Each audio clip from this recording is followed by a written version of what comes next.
What's going on, everyone? Just jumping on before the episode kicks off to let you all know that my debut comedy show, Epiphany, will be at the Good Chat Comedy Club on October 7th. So after what has been years of procrastination, we are finally there, ladies and gentlemen, and it is only right that my dream one day is to sell out Suncorp Stadium, and Good Chat Comedy Club is only 100 metres up the road from it. So if you're keen to come and see me do an hour of comedy on stage, if you guys are regular listeners to the podcast and you sit here listening to me dribble absolute nonsense for an hour every week, imagine what an hour of me actually sitting down and trying to write funny punchlines and stuff is going to sound like. So tickets will be on sale within the next week or two. Follow me on socials at Jimmy Misson and at CantGetAnyWorsePodcast on Instagram. And I will post the ticket links once they're available there. But come along to what is going to be an absolutely unreal night. I want to pack this place out. I mean, I'm going to do everything in my power to get this thing a sellout. But I appreciate all you guys listening, and I hope you guys enjoy this episode with Pat Brennan, the head of Bucked Up Australia. It was an absolutely unreal chat.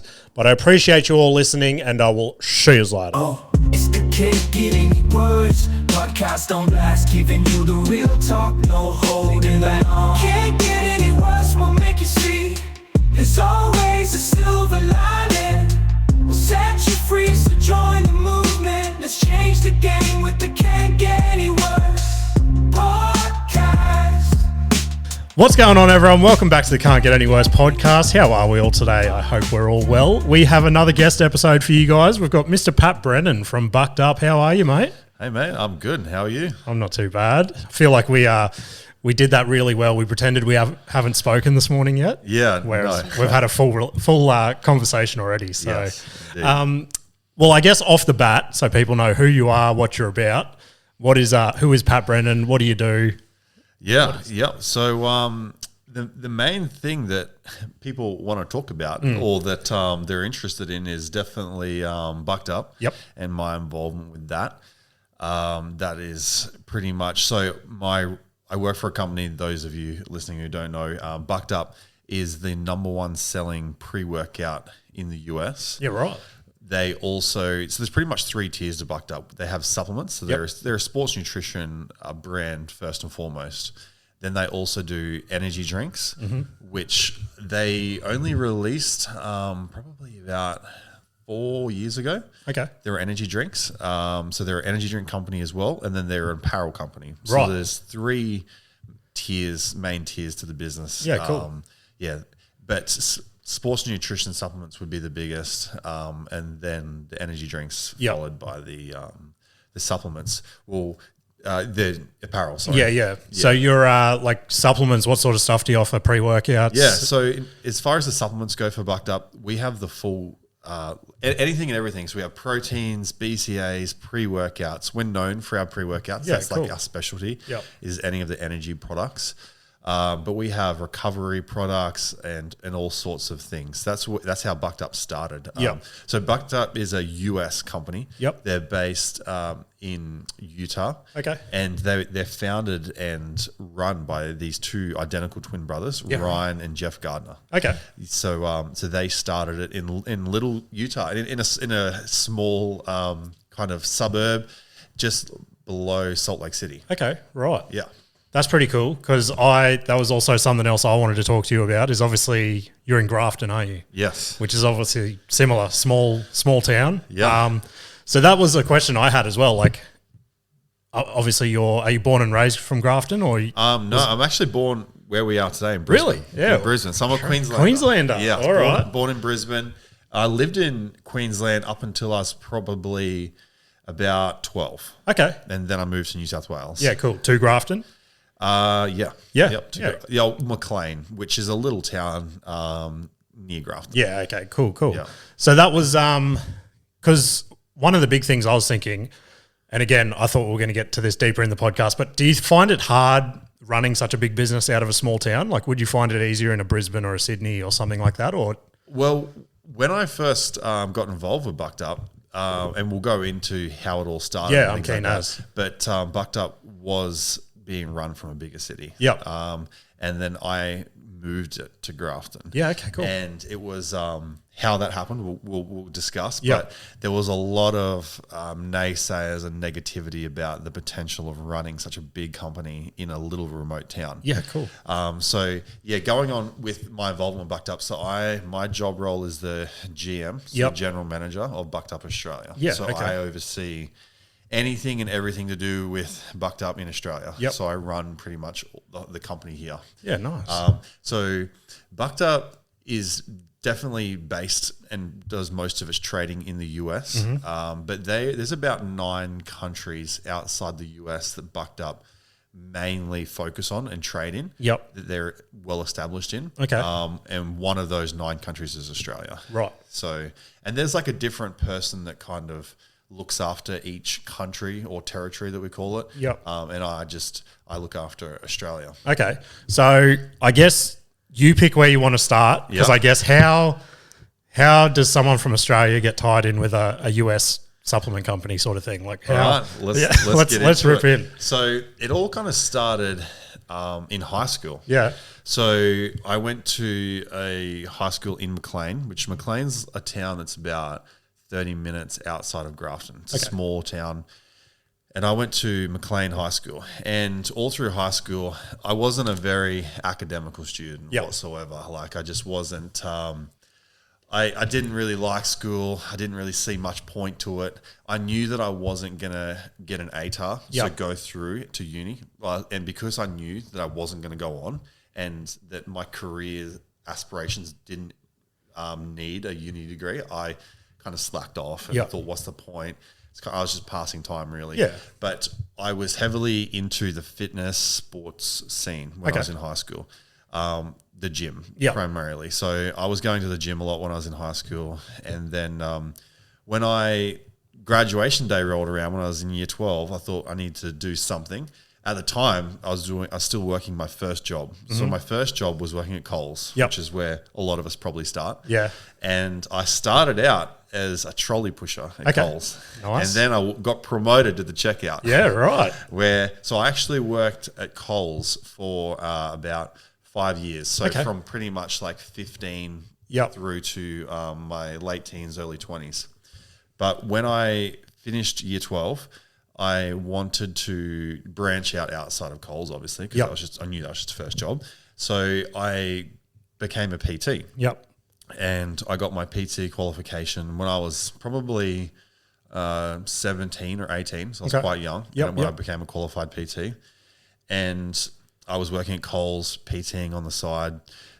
And I was living in Maclean, which is where I went to high school. And I had a long-term partner at the time, and she was she was also from Maclean. Yep. And she was very interested in moving away and just getting out of the hometown, doing something new. So we decided together that we were going to move to the Sunshine Coast. Okay. So this is just after year 12, and I moved to the Sunshine Coast. And I did a transfer, so I was still working at that supermarket up there at the Sunshine Coast and doing PT on the side. I was fortunate enough to get a job up there at a gym. Yep. So I was working at a gym and working at Coles up at the Sunshine Coast. And then we had lived up there for about a year, or 9 months, I think it was, that we lived at the Sunshine Coast. And I ended up leaving Coles and trying to just really focus in on the personal training. Okay. And so I went all in on the personal training. Yeah, nice. But I actually completely flopped at it and failed big time. In what way? Just struggling to get clients? Struggling to get clients, because I was working for a gym called Jets, which is like... which is traditionally like a smaller box, like franchise gym. Yep. And it had a small area. It wasn't a big gym. Yeah. And when I went there was 7 other personal trainers that were working there. Right. And when you're a personal trainer, you don't get, in this situation, I wasn't getting paid from the gym. You actually have to pay rent to the gym. Gotcha. Okay. And then once you pay your rent, they let you train clients and make your own money. So you're actually running your own business. You're just a subcontractor to that gym. but there were 7 other PTs who were all much older than me because I was a fresh 18, 19-year-old kid. Yeah. And I had no experience. I went up there. I was competing against all these other trainers that were like in their 30s, 40s, 50s, had been doing it their whole lives. They knew how to get clients. So I just got slaughtered. I think I had like 5 clients a week, struggling to pay the rent. That's crazy. And I even went to the owner of the gym, was like, I'm struggling to pay the rent so much. Can we like figure this out? Because all the money that I was getting from clients was barely covering my rent. I actually had to go into my own savings to pay the rent. Yeah, right. And they said, look, we will let you like clean the gym for like 4 hours a week and you can pay half the rent. So I ended up doing that. So I had a really bad run working for this. The gym was great, but I was having trouble. Like I was 18-year-old. These are really experienced trainers that I was competing against, and it was a very small gym. They had a very small membership base. And I was just getting slaughtered. So, and my partner at the time, she was working at like a shoe shop, and we were having trouble because we were both young, and we were having trouble at Sunshine Coast. It was expensive. And we just sat down one day and we're like, we need to move back. Let's go back to the Clarence Valley with our families and we'll go back to doing that. So we moved back, and I didn't really want to go back to personal training because I had such a hard, time with it, experience with it. And I kind of like closed that chapter down, and I was like, no, I had so much trouble. And then my partner at the time, she was actually like, no, you should try. Like, just get back into it. Things might be different. So I went to the Jets that's in Grafton. Because as you know, Jets are everywhere. It's everywhere, So I went to the Jets franchise gym in Grafton and was like, hey, I've already trained. I'd like to give it a go. I'm already a Jets personal trainer. They were like, yep, it'd be great. So I went in there and they only had 2 trainers that were like part-timers. They weren't even doing it full-time. They were like just doing it on the side, much bigger membership base, bigger gym. And I had took everything that I'd learned at the Sunshine Coast and applied it, and I just hit the ground running. First week, I like signed up 20 clients. And I was already doing like $1,000 a week in revenue. And I was like, this is great. And I was like making like $1K a week after I was paying my rent. And I was like, this is fantastic. This is great. I was like, I think I like this PT stuff. And I just kept working really hard on it. And it grew from 20 clients a week to 30 to 40 to 50 to the point where I was fully booked out. So I was a PT, long story short, I ended up staying with this gym for 5 years. And in the end, I had a really good brand. I had a good personal trainer reputation. I had my own app that I had built that I was had a subscription on that people were paying. And things were going really, really well. So I ended up staying with this gym for 5 years, like I said. And in about year 2 of me working at this gym, I've always been very ambitious. So after about 2 years of being a PT, full time, dawn till dusk, training clients, I was like, I need something more. And this is when Bucked Up started coming to the picture. Easy. So what happened was I decided I'm going to open my own supplement store. And I'm going to run my own supplement store, and I'm going to keep PTing. I'm going to do it all. So at the time, I was probably maybe 21, 22. And probably 22. And I'd opened this supplement store. I was still PTing full time, and I knew that I wanted to do, because that was the industry I was passionate in. That was the industry I wanted to work in when I finished high school. I was like, I want to open a supplement store. I didn't know. I knew a little bit about business. Well, I thought I knew a lot at the time, but you never know until you're deep into it, do you? No, I was the same way when I worked for myself. I was like, how hard can it be? It's like I already know everything. I've been a personal trainer for 2 years, like on my own, because you are running your own business when you're a personal trainer. I was like, I've got this. I was super confident. Oh boy, did I? I wish I was. I was exactly the same way. Like some of the bosses I've had, I'm like, if this guy can run a business, I'm going to run the most successful business in the world. Then you get into it and you're like, oh, whoa. Definitely. So I wanted to open this supplement store. I had no knowledge on how to do it. So there was this little, so I was driving to work one morning at like 4:30 in the morning, and there was this store in the main street of Grafton that had a for lease sign in it, and it was privately leased. So I pulled over at like 4:30 in the morning, took a photo of the sign, And then I thought, I really like this. Like, it's on the main street. Yep. It's only just come up as available. I want to take it before someone else takes it. I looked through the window. It was all dark. You couldn't see much, but it was like the perfect size from what I could see. I liked the location. So at about 10 o'clock in the morning that day, I call up the guy and I'm like, hey, I've just seen your sign. I want to have a walk through and just inquire about leasing it. Yeah. I didn't know much. I was like 22, like I said. So he goes, yep, no worries. I'll meet you there next week. And I was like, yep, great. So I went there next week with my partner at the time, and we walked through, and the guy was showing us, and then I said to him, hey, how much is the lease? And he told me, and it was actually really, really cheap. Oh, right. Way cheaper than I thought. Right. I was expecting the opposite. No, it was actually, it was under $200 a week. Wow. For the main street. Wow.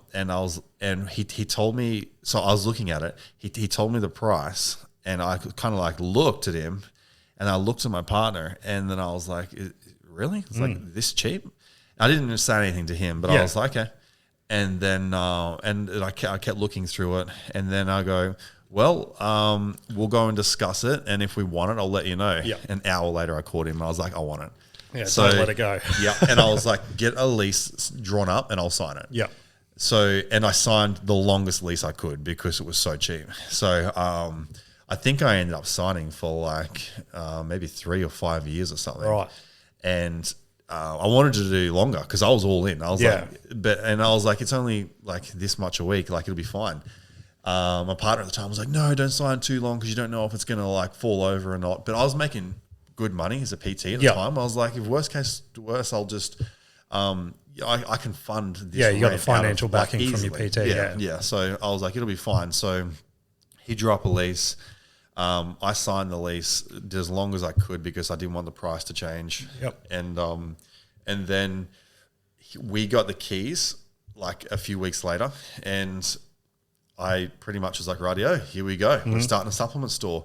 I didn't know anything about it. Yeah. So I contacted a whole bunch of suppliers, YouTubed how to run a business. And we set up the racks, put the signage in, brought all these supplements in, and it was great. So, and a few of my friends and stuff were saying, well, there's so many supplement stores that close and there's so many businesses that are not successful. How is yours going to be different? Yeah. And I thought, you know what, that's really good. I got to figure out how this is going to be different. So what I did, which I think was why we were super successful, is I brought in all these brands that were from the US. Okay, that no one had really heard of, that weren't really ranged locally in supplement stores. People had seen them on Instagram and stuff, but no one was really selling them.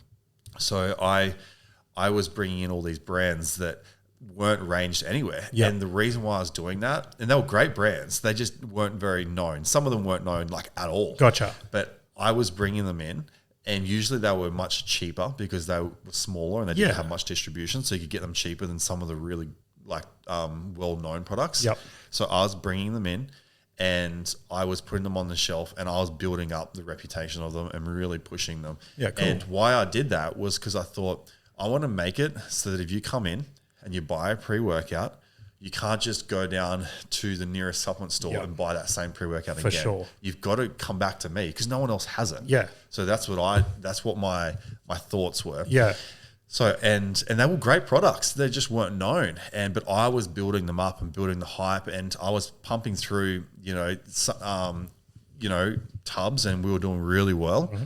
And I was selling tons of these brands that no one had really seen too much of. That, like some of them, we were the only store in the country selling it. Yes. Were you like online as well, or just shop front? I had a website just to kind of look the part, but 99% of our revenue was walk-in. Well, that's pretty cool. Like being a small country town and still, So that's cool. And it did help that we were the only supplement store in the entire Clarence Valley. Yeah, so we had no real competition. Like the nearest supplement store was in a city called Coffs Harbour, which is like an hour, maybe like an hour 10 away. Yeah. So there was no immediate competition. So we kind of had the market. So I was bringing in these supplements, and about a year in, I stumbled across this brand called Bucked Up. Right. Here we go. Here we go. And I had never heard of it before. Yep. But the branding looks sick. They had like these sleek all black tubs. The name was catchy, Bucked Up. Like obviously it's a play on words. Yeah. The logo was this deer head, and it was like, it just looked really good. Yeah. And I was like, yep, okay.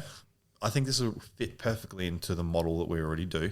So I brought it in, and it went nuts. Yeah, right. I was pushing it, obviously, because I was trying to sell it, but it was organically flying off the shelves. People just saw the name, they saw the logo, and they were drawn to it. For sure. I put my hand up. As soon as I go in a supplement store, easily the most aesthetic looking thing, that's what I'll buy. Like 100%. So many people do. Yeah. And which is fine. Yeah. Looking at like the Bucked Up products, the matte black and like, the deer head, everything's all aesthetically pleasing.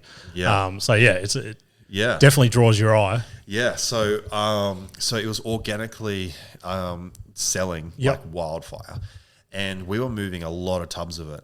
And then I really honed in on it, and I said, okay, this is going to become like essentially our home brand, which means the brand that you push, brand that's like you recommend the most. It's like affiliated with your store. It's at the front door as soon as you walk in. So I like made it like our home brand, and I was flogging Bucked Up, selling tons of it. Yeah. And then it was going so well, and I like all that American freedom stuff. Yeah, and like I'm real drawn to it. Yeah, definitely. Like I love that. I'm the same way. Yeah, it's so cool. So I was passionate about it, and then I thought to myself, you know what?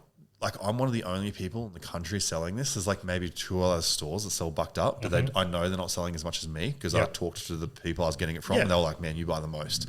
So I was selling tons of it, and I thought to myself, and I said to my partner at the time, you know what? I really think this can run. Yeah. I think this can fly. And I think there's a lot of people in Australia who are like me, that like that Americanized, definitely, freedom, patriotic stuff. I think it appeals to a lot, and the branding of Bucked Up is perfect for that. I think with the right push, this can run. Yeah. There's just something about that, hey, that amps you up. Like I find myself in TikTok algorithms sometimes of like fighter jets and shit like that. And Fortunate Son just playing behind it. I'm like, oh, Black Hawk helicopters coming in. I'm like, this is crazy. Yeah, and there's like all those memes where it's like people are going to find out why America doesn't have free healthcare. Yeah. Anyway, I know exactly where you're coming from. So, So I was like, I think this can run with the right push. I think this brand can be big. And I knew, because I was ambitious, I was like, I think I can be the one to make it run. So I thought to myself, okay, how am I going to get involved with Bucked Up? How am I going to go from beyond just selling it? And how am I going to like really champion this brand and make it big? Yeah, cool. And I thought to myself, well, I need to contact them, and I need to, because I wasn't buying it directly from them. I was buying them from a very small distributor, like a really small one that just sell. Like he was importing it. I was buying pretty much like 80-90% of what he was importing. Yeah.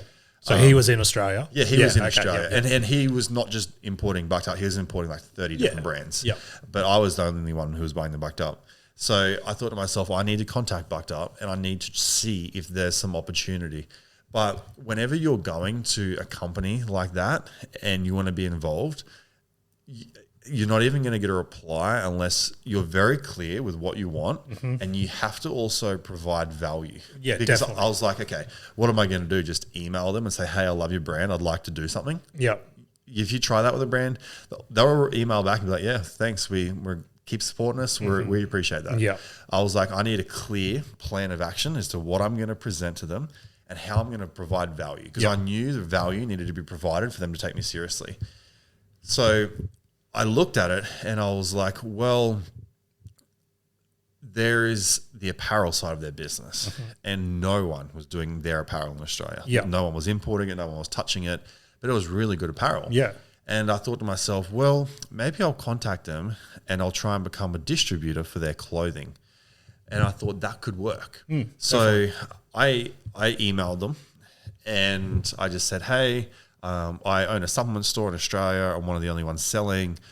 I would like to expand beyond just supplements. And I'd like to do a little bit of distribution for your clothing. And I sent that through to like whatever email I could find. It was probably the customer service at Bucked Up email or something like that. And like I hadn't heard anything. And then like a month later, they replied and they were like, oh yeah, no, that would be cool. Tell us a little bit about your business or something. Yep. And then I would reply straight back. And then like 2 months later, they would reply. Yeah, right. And it was a very long back and forth. But this is not Bucked Up's fault. It's just that I was just some fanboy in their emails. Yeah, exactly. And there was nothing really concrete there that I was discussing that was like needed an urgent reply from the business. Yeah. So it wasn't Bucked Up's fault. It was I was young and I didn't really know how to communicate across much value. Yeah. I was just trying to show I'm as passionate, really. For sure. And I was like, I think I can get in via this clothing method. So I would email them straight back and say, yep, I really want to do the clothing. And then they would put me on to like a different person in the company, and then they would reply to me. And then like 2 months later, they'd be like, no, you need to talk to this other person. So there was like a 12 to 18 month window of me trying to message Bucked Up, and then I'd get like a reply, but it was just like not much there because I wasn't communicating very clearly what I wanted to do. And eventually I kind of was just like, man, it's so hard to get through to this big company. Like it's like I told them I want to do their clothing, and but like I just didn't really kick the door in correctly. Yeah.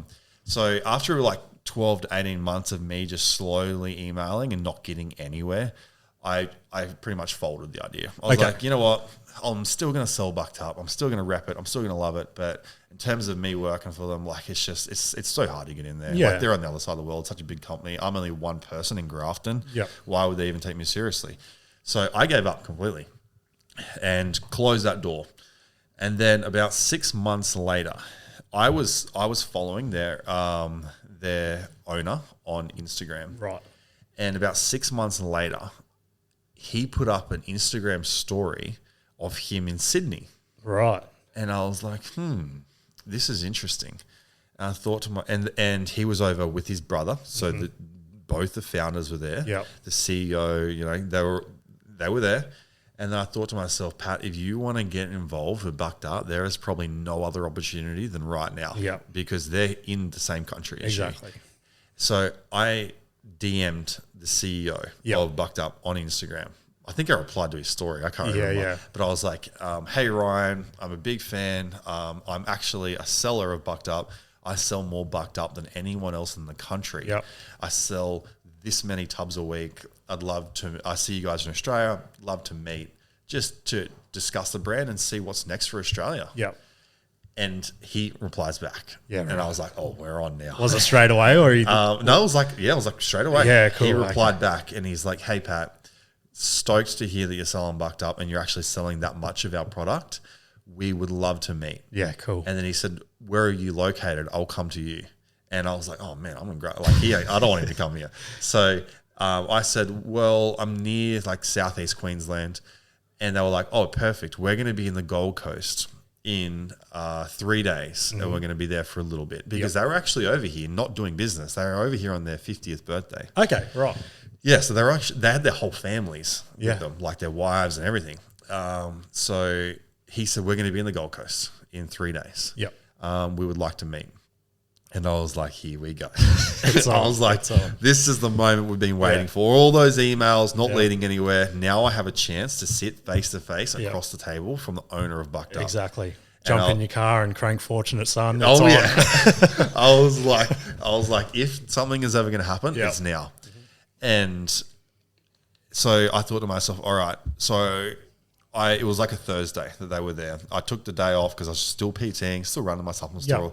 Took the day off, drove up there, and I'm thinking to myself, I'm still going to be able to provide some value because what am I going to do when I get in front of them? Just tell them, I love Bucked Up, and just ask a whole bunch of questions about the business. Like, no, if I want to be involved, you've got to have a plan that you can present to them of what value you can bring, why they should keep listening to you, why they should be involved with you, why they should give you a chance. So I had to get very clear on what I was going to provide the company, why you should look at me and hear me out. So I was like, I need to go back and lean in on this clothing thing again because no one was doing clothing. But by this time, their supplements had ramped up a little bit in Australia, and they were getting some traction. Right. And there was a lot more sellers of it. So I knew that I had to do something else that no one else was doing. And that's why I was like, I'm going to pitch to them that I distribute their clothing. So I go up to the Gold Coast and I meet with them in the reception of Hilton at the Surfers Paradise. Yep. And Jeff, he comes down and he's one of the founders. He's the CXO of the company. But Ryan and Jeff both are like the owners. Yeah. So Jeff comes down and then we sit and he's like, tell me about like what you do. And then I was talking to him about like how I sell Bucked Up. And then Ryan, the CEO, he comes over and then they both sit down and I'm talking to both of them. And I thought to myself, and they wanted to hear about what I was doing and how much I was selling. Yep. And I told them and they were like, wow, you sell a lot, especially from a regional town. And I thought, but what I want to do is I want to talk to you guys about more opportunity. So I'd like to distribute your clothing. And they're like, yeah, that sounds cool. That sounds really good. Like no one's doing that. We'll get you a catalog and you can order like a whole bunch of clothing and you can distribute it for sure. And I was like, yeah, okay, perfect. But they were really looking after me because they knew that I was the biggest seller. So, and they kept going back to that and talking about that. And then at the end of the meeting, they were kind of like, look, we'll email you a catalog and you can buy some clothing. Yep. And I was like, okay, great, sounds good. And then I walked away and I was like, man, like, I didn't even know what I wanted. Yeah. I just wanted something. Fireworks. I wanted like something big. Yeah. And I was like, man, did I fumble that? And then I was like, no, we're like they're going to email me. And he gave me his WhatsApp number and this stuff. Yep. And I was like, well, now at least I have a direct line to one of the owners. And so I was kind of like mixed vibes. I was like, I don't know if I fumbled that but now I've got a WhatsApp and things like that. And they like me because I'm selling and all this kind of stuff. And anyway, I go back to this is about 5 p.m. in the afternoon. I go back to my room and then at like 9 o'clock that night, Jeff messages me on WhatsApp. Okay. And he's like, hey, we're going to go to the zoo tomorrow. Do you want to come? Okay. And I'm like, hell yeah, I'll come. I was like, I don't know. Like, I just want to be involved. Yeah. And remember, the whole team of Bucked Up was over here. Like, there was like maybe 12, 15 people from Bucked Up. Like a lot of their families. There was even some employees. And like, there was a whole bunch of them there. And they were like, great, we'll pick you up in the morning. Okay. And we'll go to the zoo as a group. So like they picked me up in the morning, like all 15 of us went to the zoo. I was like chit-chatting all day with the two owners about Bucked Up and things like that. And then the day was kind of coming towards a close and I thought, all right, I need to go in hard and get something across the line. So they were like, all right, thanks for coming to the zoo. We're going to go off and like do our own thing now. And I was like, yep. And I thought, Pat, you got to just put your foot in the door, say something. And I said, and it was quick because they were about to walk away. Like it was about to be over. And I said, hey, I want to know more about Bucked Up. Can I come over to the US and do a tour? Okay. Because I think a tour would help me sell more because then I've seen the facilities and talked to my customers about it. And they were like, yeah, would love to have you come over. For sure. And that's what I said. And I said, okay, well, can you pull out your calendar and let me know when works? Because I wanted something locked in. Yeah. And they pull out their calendar and they're like, you know what? Next week. Yeah, right. And I'm like, ooh, like this is moving quick. Yeah. We're picking up some steam on this Bucked Up project. And then I'm like, okay, next week, let's do it. And I had to fund it all myself. Yeah. Like they were like, come over next week. So I'm like, all right, the next day I'm down at Flight Center, at the travel agent, booking a ticket. I said, I need to go to Utah. And then they were like, yep, come over. So I went down, got my tickets. The next week I was on a plane to Utah. And I went over there. But the day before I got on the plane, Jeff, he messages me on WhatsApp and he goes, there's an opportunity I want to discuss with you. Okay. But we'll talk about it in person when you get here. Nice. And I was like, okay, perfect. And I had no idea what this was. But I was like, this could be something. So I fly over there and then I go to their facility. Like they have a massive headquarters in this town called Orem, which is a suburb of like lower Salt Lake City. Yep. So I'm there. And then he goes to me, what I want to do, because it was actually all perfect timing that I was getting involved with them, because at that time in their business, they were like, we want to focus on international expansion. They were like, now is the time. We want to push out to all these other countries. And I just so happened to be talking to them at that time. So it was perfect timing. And Jeff goes to me, I want to bring you on and I want to have you go around and teach other supplement stores how to sell Bucked Up. Okay. So kind of like a rep. Yeah. And I was like, okay, interesting. Here we go. Yep. This could be something. Yep. This could be where it starts. And he's like, I want you to go around and train people. And I also want you to sell Bucked Up. And then if you like, I'll give you a commission as like a sales rep. I was like, yep, perfect. So this was in November. Okay. So I come back over from Salt Lake City and I get started. I'm like, right, yeah, let's get. So I'm on the phones. I'm selling Bucked Up, trying to earn a commission. And then at the time, they were using something called a 3PL system, which stands for third party logistics. It's like when someone owns a warehouse and you send all your product there, and then they will pick and pack orders for you and ship it out on your behalf. Right. But that's very expensive and things like that. So it's like a subcontracted warehouse. Mm-hmm. So they were using this 3PL in Melbourne, and I was up in Grafton trying to sell Bucked Up. But this 3PL in Melbourne was very bad. They were always late on their orders, sending the wrong orders. Things were messed up, really bad quality boxes, really bad quality tape. Okay. Things were like someone had ordered,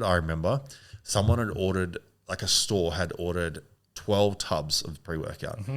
And this 3PL sent them 112 tubs because someone entered an extra one at the start of it. And stuff like this. Yeah. And we're trying to build a brand here. And this 3PL was hamstringing us. They were like slowing us down, making us look bad. So and I got sick of it. So this one afternoon, I messaged Jeff, and I was working with Jeff a lot more closely because even though Jeff's like one of the big bosses, he's a founder, he's an owner, he's also the head of international. Okay. So Ryan, the CEO, I wasn't working much directly with, but I was working directly with Jeff. Yeah, okay. Because he oversees international. So this one afternoon, I sent a message to Jeff, and I was like, hey, Jeff, I'm trying really hard to build this brand, but this 3PL that we have is just, they're shit. They're hamstringing us, slowing us down, making us look bad. I said, you know what you ought to do? You should move all your stock from Melbourne up to Grafton and we have our own warehouse, because in Utah, they have a massive warehouse and it's huge where they do all their fulfillment on their own. Okay. So they do it direct. They don't use a 3PL in America. Yeah, yeah. And so I was like, you should send it all up to Grafton. The rent's going to be way cheaper 100% than any warehouse in any major city, because out there people are just thankful to get a tenant, and you kind of just set your price almost. You just say what you want to pay almost. Yeah. It's going to be easy to get employees because it's such a big brand and people want to work out in the country and they want to be associated. I was like, you're going to be easy to get employees. This way I will be there so I can monitor and oversee the packing and make sure everything's correct. Mm-hmm. And we already have the systems. Like we use the systems in the US. We know how to do it. So I said, you should get rid of this 3PL model and move it all to Grafton, have our own Bucked Up warehouse, our own Bucked Up employees, and we distribute it on our own. Yep. And he pauses and he goes, you know what? I love it. Make it happen. Nice. So 1 week to the next day, I go out and I inspect like all the vacant warehouses in Grafton. Mind you, there's only like 3. Yeah. So I check these 3 locations out. A week later, we sign the lease agreement. Yep. And then 2 weeks later, all of the stock, it was like 3 semi-trailers and like just tons of pallets. I can't even remember, but all this stock came up from Melbourne. Yep. And it arrived in this empty warehouse in Grafton. Like all these trucks are pulling up. I'm like, oh boy. Yeah, yeah. Have I bitten off a bit more I can chew here? Because at the time, it was just me. I was the only employee in Bucked Up for Australia. That's like crazy. It was just me. And I was like, oh man. You've just seen these 3 trucks pull up going. Yeah.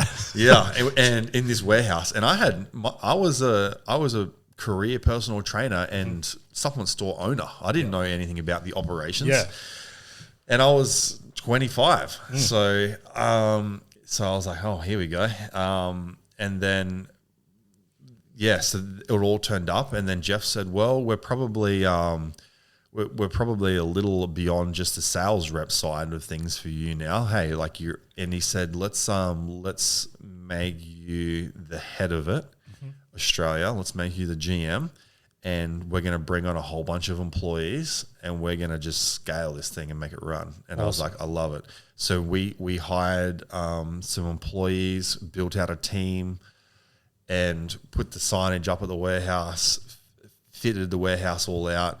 And and I was fortunate enough because he put me in the main role that oversees everything. Yep. And then that's where we got, and that's where we are now. Yeah. That was about 18 months ago. Okay. That those trucks turned up. Yep.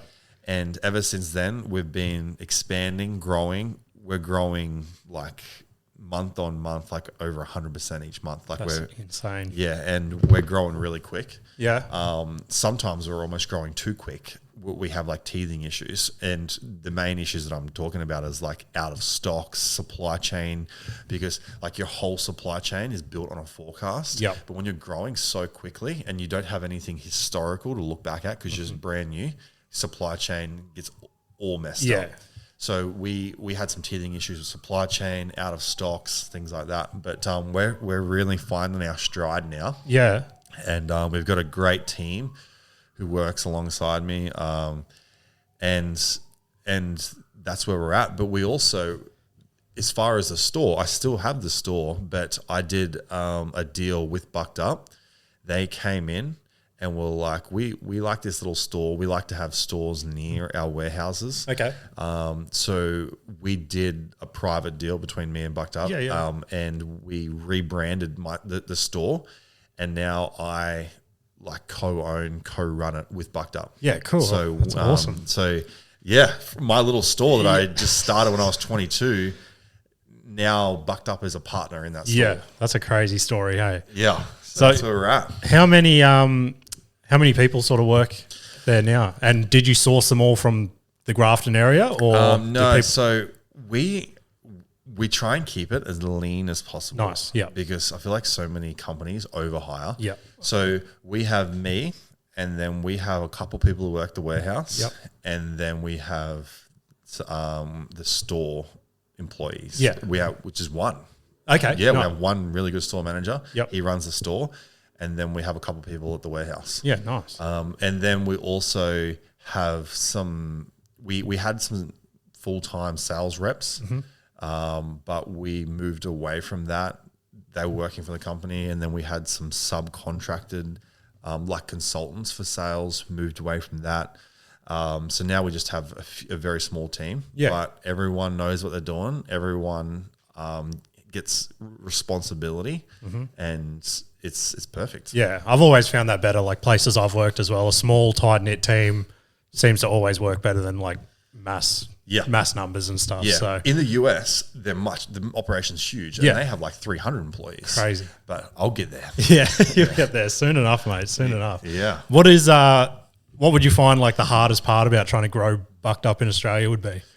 Or has it been pretty sells itself sort of thing? It is. We're lucky because supplements is such a trendy, booming market. 100%. Like everyone is involved, and like thanks to Instagram, and social media, it's so trendy to go to the gym. Like I'm convinced half the people don't even go there just for health. They just go there because it's trendy, and everyone else does it, so they just go. Yeah, get your photo and leave. Yeah, exactly. But we're lucky because we're in the industry that sells that, so we're like we don't get like So the whole supplement industry as a whole is really blowing up, but with that brings competition. 100%. So there's and because we're brand new to the market, we're competing against some people who are already heavily entrenched and have been selling in Australia for like 10, 12, 15 years. Yep. That already have big following because of brand loyalty, because they've just been here so long. So you're trying to take revenue from them, which can be difficult. But by far my favorite aspect of running Bucked Up in Australia is actually the distribution of our liquid products. So our drinks. Yep. And then we have this other thing called a buckshot, which is like a little energy shot. Oh, yeah. And it's plastic, and It's modeled in a 12 gauge shotgun shell. I think I saw them on Instagram like last week. Sick.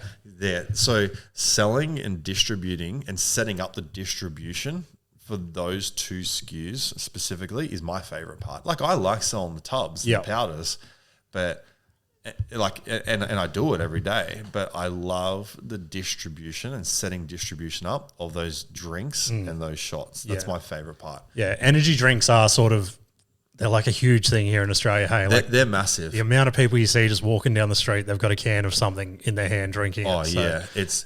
And energy drinks is a fun market to be a part of. Like, you're working with fitness influencers and ambassadors, and it's fun. Obviously, your competition is very big because you're working with some of these big players like Red Bull, Monster, and V and things like that. So you're trying to take shelf space off them, but they're very entrenched. But they're more of a traditional energy. Yep. We fall into like performance energy. Gotcha. So something more like a Celsius or a Ghost. Yeah, right. They're more closer to us in terms of product. So are they more or less like, obviously they're not exactly the same, but are they like the pre-workout in a can sort of thing, or are they still slightly different? That's the thing. Everyone thinks the Bucked Up Energy is just a pre-workout in a can, but it's actually not. We formulated Bucked Up Energy drinks for like tradespeople, white-collar workers, anyone who just wants like a little hit, like an afternoon or morning pick-me-up. So that is who your consumer for Bucked Up Energy drinks are. Yep. And then your pre-workout is specifically if you're going to the gym. And they're different because the formulas are different. Like, the pre-workout has things for mental Bucked Up Energy has things for mental focus, but the pre-workout has like creatine, muscle pumps, muscle power, anti-fatigue, all those things. Gotcha. So really, you should be, if you're going to the gym, you should be getting a tub, and then if you're just wanting to pick me up, you should be getting the energy drink. Yeah, nice. Must be pretty surreal just walking up to like a fridge and just seeing your product in there next to like the big players and stuff. Yeah, and it's funny because we're really growing our energy drinks. That's taking off. It's probably that's one of our biggest growth areas is in the energy drinks. We're constantly out of stock of them because we're freaking always selling out. Yeah. And it's, like I said, it's hard to get the supply chain right because we look back and we've only got data for like 3 or 4 months of data, but every 3 or 4 months it's growing so quick. And with energy drinks, like everything, they have expiration dates and things, so you don't want to overcommit. And it's not just, you don't want to overcommit on order volumes of energy drinks, not just because of dates, but also because of space. Definitely. Like where are you going to store 100 pallets? Yeah. Like that's what you've got to think about. Yep. And you know, and you just don't want to tie up too much cash in something that's going to take a while. So you've got to get it just right. Yeah. And the minimum runs for energy drinks can be pretty hefty. Like they can be like a lot of pallets. Yeah. So getting the supply chain right is difficult. Yeah, no, be a crazy thing to try and juggle. Yeah. Sorry if I missed it, but how long was Bucked Up running in the US previous to you sort of engaging? Or how long have they been around, I suppose? Testing my bucked up knowledge. I'm pretty sure they founded in 2016. Okay, sweet. And so they're pretty new. Yeah, exactly. I think they started in 2016 and then released their drinks around 2019, 2020. Yep. But they're huge now. Like they're really, if you go to the gym in the US, you know all about Bucked Up. Yeah, okay, yeah. Cool. Whereas over here, people are still learning about it because we're so new. Yep. But if you give us some time, definitely. We know how to scale. Yep. We know how to take over. We know how to make things go big. We did it in the US. We know how to do it here. Yeah, definitely. It's just time. Yeah. It takes time. Yeah, 100%. No, I was just thinking, like, obviously if they've been around for a while, they could be like, hey, this is sort of the trajectory we saw here in the States. So then you could try and forecast based on that. But I mean, we're in a completely different market, I suppose. And it's, it's completely different markets due to population. Like in the States, they have like over 300 million population. Ours in Australia is like 25 million. So there's a lot less consumers. The industry as well, the supplement industry over there is completely different to the supplement industry here because here things are a little more cutthroat than the US. And the reason being is because there's not as much to go around because it's a much smaller population. Yeah. So people will kind of skin you alive to keep you away from revenues. Whereas in the US, it's a little bit more, they're like so big, there's like a little bit more to go around. Okay. So yes, there's more companies in the US, but it's just they've got that big population to to fall back on. And like people say, there's nothing like the American consumer. Yeah. Like the American consumer, they consume a lot. Yeah. Compared to the Australian consumer, they're a little bit more, frugal and things like that. Gotcha. Whereas in America, there's a lot of spending that goes on. Yeah. You mentioned before one of the cool parts of the job is working with influencers and things like that. Yeah. Who are some of the who have you sort of brushed shoulders with? Well, at the start, and this is Bucked Up did something very different compared to a lot of supplement companies. They did something where they started with an ambassador program. Okay. So instead of signing up like a big influencer right at the start to help push, like how Prime did with Logan Paul, Prime came in and said to Logan Paul, we'll give you however much percentage and you push. Yep. Bucked Up was we're actually going to get all these little micro influencers. So people 500 to 1,000, 2,000 followers on Instagram. We're going to give them a unique code. Yep. And then they can earn commission, and we're just going to blast it out that way. Yeah, cool. So it's not actually going to be paid. It's going to be all commission. Yeah. And we're just going to have an army of all these little and micro ambassadors that go around. And that's what Bucked Up did for the first, pretty much up until now. They just had this army of people. Now they have a huge ambassador program. Even in Australia, I think we're up to maybe about 800. Okay. Roughly 800 ambassadors we have in Australia. Yeah, so awesome. we are doing the same thing here. Yep. And we try and encourage those ambassadors to obviously promote and rep the brand and things like that. So Bucked Up did that for such a long time. And then only just now they are getting involved with bigger influencers. So they did a deal with Conor McGregor. Yes. They've signed up Bryson DeChambeau. They did a deal with Bryce Hall that they sponsored for a fight, for a BKFC fight. They also sponsored the BKFC. Yeah, so that's the insane one that I saw. Obviously that is growing fast, and just to obviously have your brand aligned with that as well. It's Well, we're lucky because we got on the BKFC bandwagon. Those who don't know, BKFC is bare knuckle fighting champion. Yep. So it's kind of like a UFC, but it's just all bare knuckle. Yeah, it's insane. It's savage. Have you been to one? I've never been to one because I haven't been to Australia. Yeah, exactly. Yet. They're trying to come over here. Yep. There was a fight that was scheduled in July for Perth that I was meant to go over to, but from what I know, I think the WA government was a little bit we don't know if we want this event, and they tried to give him some heat and push him out a little bit.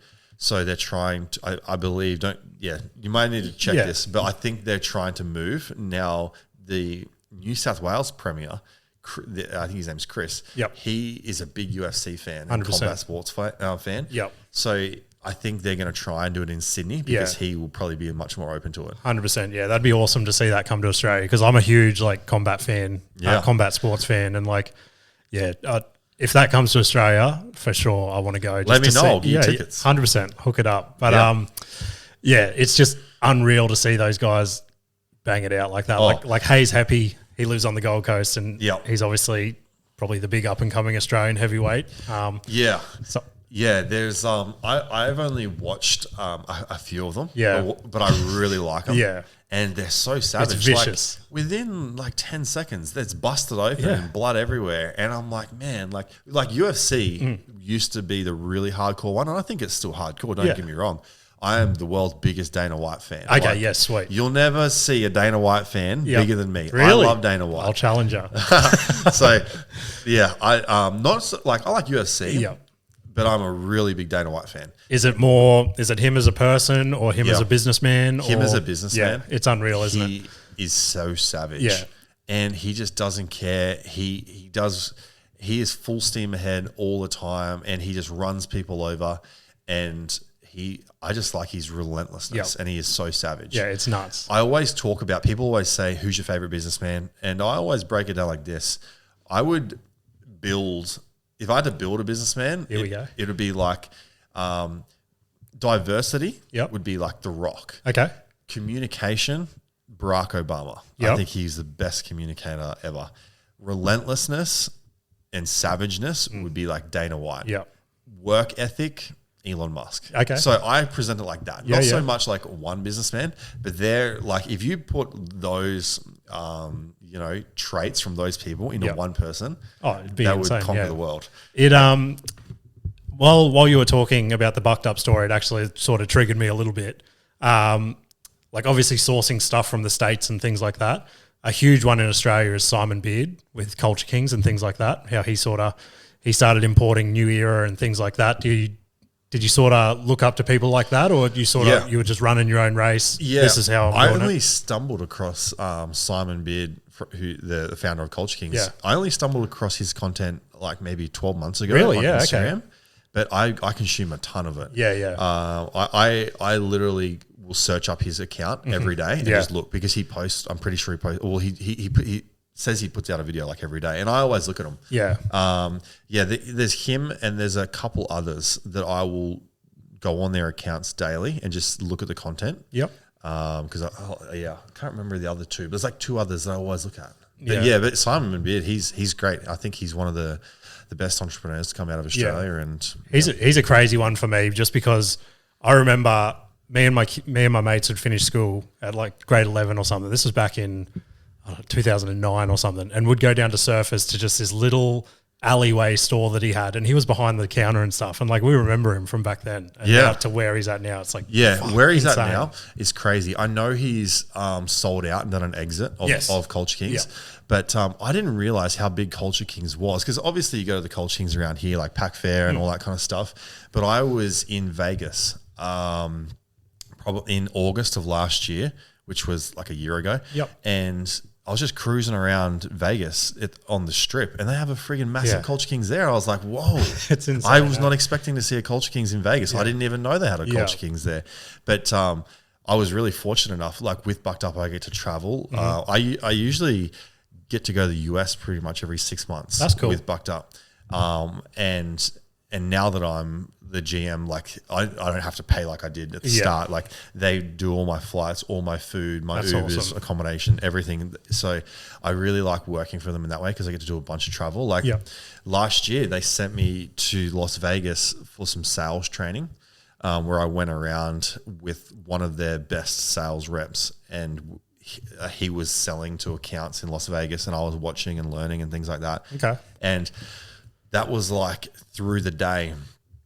And then at nighttime was to kind of do what you want. Yeah. And like I was just walking down the Strip of Las Vegas, looking at all the lights under the neon, thinking, man, how good is it to work for Bucked Up? Like I'm sitting here at the time, so I'm 27 now, but at the time I was 26. So I'm like 26, other side of the world, working for a big company like Bucked Up, fully paid for, and I'm just walking out of Las Vegas Strip. Like this is crazy. Big pinch me moment. It was a really big pinch me moment. I was like, this is like it all paid off, because that day that I saw his Instagram story, if I hadn't DM'd him, I wouldn't even be sitting here right now. Like I'd probably be working still as a PT today. Yeah. So it's and the opportunities for me personally that have come from working with Bucked Up, like as soon as I started spearheading operations for the company and was in this promoted to this position, I get a lot of opportunities pop up now, and it's all thanks to Bucked Up. Like I can't thank Ryan and Jeff enough just for giving me this opportunity, and because I get so many personal opportunities now. Like I get tons of people reach out and want to do podcasts. I bet, want to do interviews, and things like that. So it's been fantastic. The travel that I get to do is really good. So that's why I work really hard for Bucked Up, and I try and always make sure I'm doing the right thing, working hard, and I find the best way you perform as an employee is really take responsibility and ownership for what you're doing.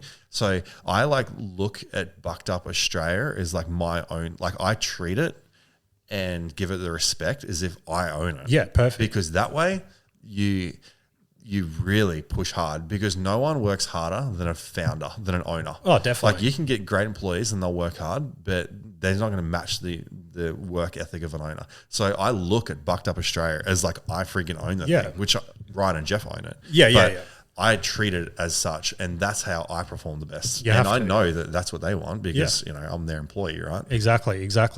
So what you said that you consume a couple of entrepreneurs and stuff their content. What is sort of, do you have like a day-to-day process of like, do you do anything sort of to get you going or? Well, I listen to lots of podcasts. Okay, cool. But I wake up in the morning and I'm right into like sauna. I love sauna. Yeah. I have a sauna in my house. I'm super lucky enough to have my own sauna.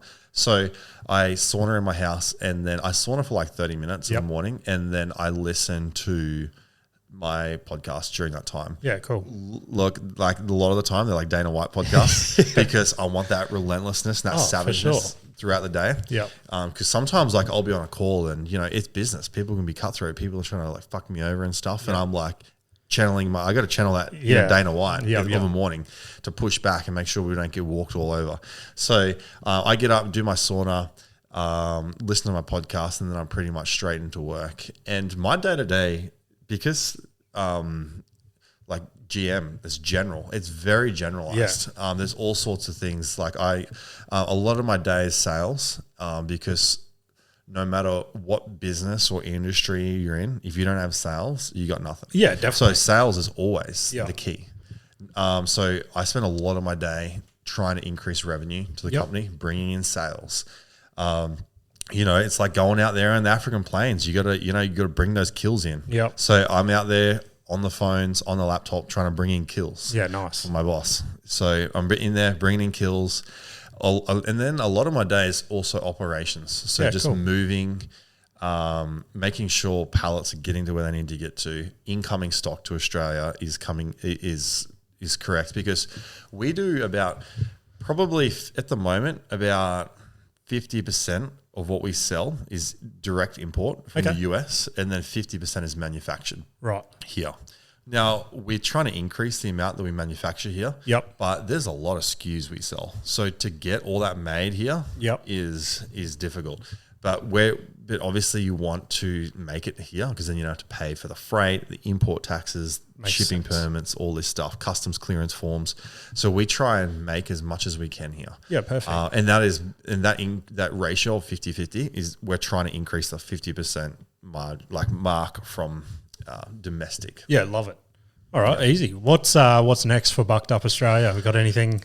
Well, we're still definitely in our infancy. And we're only literally just getting going now because so much of last year was setting up the warehouse, setting up courier partners, setting up like accounts with like Ozpost and then box companies and like just setting up all this, everything you need to run a warehouse. Definitely. So much of last year was that. Yeah. So much.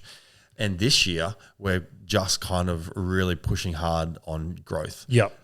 So this year we'll really be trying to build out distribution for some of our drinks, our energy shots, which are actually coming out end of this month. Right. That's the little buckshot ones. Yeah. Cool. Well, we've had them out, but like they're available. Yeah. But that's the US version. We're coming out with an Australian version, so we're manufacturing here. Okay. Cool. So building out distribution for those. And then building out distribution of the supplements. So just trying to build out these distribution and getting some sales on the board. That is a big thing for us at the moment. And then next year, we'll really focus on doing what we need to get into some big box retailers. Cool. So like your Coles, your Woolworths, Chemist Warehouse. And not so much for our supplements because we like to keep our supplements in the channel of specialty. Yep. Like which is supplement stores, but for our drinks, I'm talking about. Yeah. So getting our drinks into some big box retailers. When you present to someone like a Coles or a Woolworths, the buyers that you're talking to, they just want to see your sales data. Yeah, exactly. So they say, okay, show us your sales. Yeah. So and you where you build your sales is because you can't build them in big box because you're not there yet. So you have to build them through specialty, through these regional distributors and things like that. You build it there and then you present those figures to Coles and Woolworths and say, look at the good work we've done. Yep. So we will be trying to look at partnerships with those big box corporations in the next 12 to 18 months from here. Okay, cool. Awesome. Was there anything else you wanted to plug while you're on here? Anything else you needed to? No, it's a crazy story. Yeah. It's a pretty good story. It must be nuts to look back at that kid that was on the Sunshine Coast in a gym just struggling to make ends meet to where you're at now. Yeah, like I was pushing trolleys when I was 18, then went into a career of, struggling to be a PT and not being able to find my feet, to then having some ambition and doing the supplement store. So people, and when I brought Bucked Up to Australia and specifically to Grafton, there was a lot of people a lot of big people, like these 3PL people, they were on the phone to my boss saying, you're not going to be able to make it in Grafton. Like, you're not going to be able to do this from Grafton. It's too remote. It's too regional. This would be like setting up your operation in Alaska. And there was, and my boss is like saying, like, are you sure we should be doing this? Like, I'm getting a lot of heat for this. Like, is this the correct decision? Yeah. And I say, just watch. Yeah. Just watch. Yeah, for sure. And you know what? Now he says, you know what? This is one of the best things we ever did. Yeah. Because our rent is like, well, I've already disclosed what the rent is like for my retail store. Definitely. So you can see rent in Grafton's cheap. So the warehouse is very good, and we get really good deals with our freight. Because we use a lot of local freight companies. And because we are so big, they give us good rates because they want to keep our business. So the Grafton setup was one of the best things we have done as a company. Nice. All those people who said, "Oh, don't set it up there. It's like doing it in Alaska." We really silenced. And my boss loves that. He loves the Grafton setup because we can get a pallet to Melbourne and Sydney and Brisbane in like a day. Because the highway is right by Grafton. And we're right on the middle of the east coast of Australia, where all the population is. Like, Brisbane's just up from us, Sydney's just down from us. So it's like, it was a strategic decision, and it was perfect. Nice. And then I'm there to make sure, things go smoothly and everyone's doing their jobs. So it was really good. But if I had changed careers or anything like that, it wouldn't have turned out this way. And if I didn't stop and think to myself, you know what, I want to do something more with Bucked Up. If I just left it with selling, I wouldn't be here. If I didn't DM them, if I didn't hassle them for 18 months on all those emails, and like, none of it would have kind of happened. So many sliding door moments. That now that you've obviously made it successful in Grafton, do you, like, sometimes, to reference it back to the great man again, think of that? What's that quote he's got in his office of like, may God have mercy on my enemies or something? Oh Dana. He's got like he's like, may God have enemies. May God have mercy on my enemies because I fucking won't. Insane. You've got to feel a little bit like that. You've got to be like that. Like, the day we put the signage up in our warehouse was a real full circle. I could imagine. Because like, our signage people came and they were like drawing up the plans for it. And I said, I want this to be the biggest signage you can possibly put on this building. And it's freaking huge. It's huge, like, if you walk down, you cannot drive down the street that our warehouse is on without seeing the Bucked Up warehouse. It is massive, the signage. And I said to them, I want it as big as possible. I want everyone to drive down the street and see it. And they were like, all right. And when I was out there watching them hang that signage, and that was definitely one of my proudest moments, because I was thinking, how did this happen? It's crazy. It was a great journey and a great story, and it's only just beginning. And I'm sure in 5 years I'll be looking back to now thinking, wow, look how big things are now. I'm sure I'll still be with Bucked Up 100%, because I just love the brand so much. The only way if our owners, Ryan and Jeff, I'm very attached to them. If they left the company and was like, we're going to sell Bucked Up and do something else, I would probably go with them, to be honest, because they're just, anything that they touch is successful because they know what they're doing. And they've had several businesses before Bucked Up that they were super successful in. It's funny because they're like, they're super successful, and they don't like flaunt it like cockiness. Like, they're quite conserved, but they like to have fun as well. Like, they've got helicopters like when I went to Utah last, me and my girlfriend, my current girlfriend, we went over there, and Jeff was like, "Oh, come up in our helicopter," and they have like a fully wrapped matte black Bucked Up. I saw it on your Instagram. It's sick, and I didn't know there was much more beyond just that. So we went in. we went into the hangar and this big hangar door lifts up and there's like 6 helicopters in there, Insane. all wrapped up with bucked up. And I'm like, man, one's not enough. So they don't just have a bucked up helicopter, they have a fleet of bucked up helicopters. Well, that'll be in Grafton soon. Oh, I hope so. So I'd like a wrapped car. That would be sick. Yeah, if my boss is listening. No, that's awesome, mate. Well, yeah, like you said, I can only imagine where you're going to be in 5 years' time, and the mics are always here if you want to come on and give us an update. Yeah. Even if it's in 12 months or whatever, where we're at. Yeah. But anything you ever want to plug or anything like that, I appreciate that. Give us a shout and we'll be there. Yeah, well, thanks for having me on. This has been a whole bunch of fun. I've really enjoyed it. No worries, mate. Thank you very much. And I'll take you up on those BKFC tickets when they come to Australia. Absolutely. I'll get you some. I'll hook you up. 100%, mate. No, I appreciate you coming on. Follow Bucked Up on Instagram. Everywhere else. So Bucked Up Australia on Instagram. And then my personal Instagram is _Pat Brennan. Yep.